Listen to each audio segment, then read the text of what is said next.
Essential trip planning. It's important to make it an ace trip if you do everything right, if you plan ahead, if you think ahead.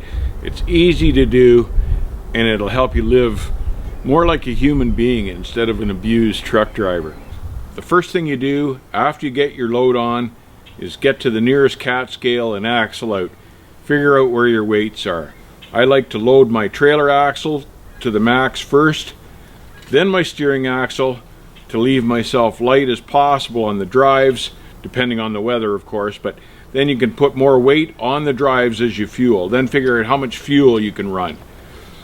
When you're all scaled out and axled out, figure out how far you want to get that evening. Pick an early, easy stopping point, something that you're not rolling in there late and won't get a parking spot. Coordinate your 30-minute mandatory break with your lunch stop. And try to make this a pleasant trip hour-wise. And as I said before, you don't want to be rolling into the truck stop late, end up not getting a spot and having to sleep on the ramp. Give yourself time, plenty of time to arrive at your destination. If it's an 11-hour drive, plan on 13 or 14 hours really for trip time if you're going to encounter bad weather or traffic, anything like that.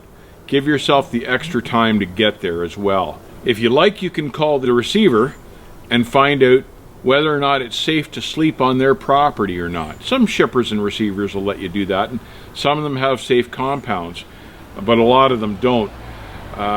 Remember Eric Boglin, for instance, got to ThyssenKrupp, wasn't allowed to park in their facility and was murdered outside their company gates. I thought ThyssenKrupp should have gone to court over that and been charged with manslaughter or something. That was criminal not to let that guy in that neighborhood. But you don't want to get caught in that situation.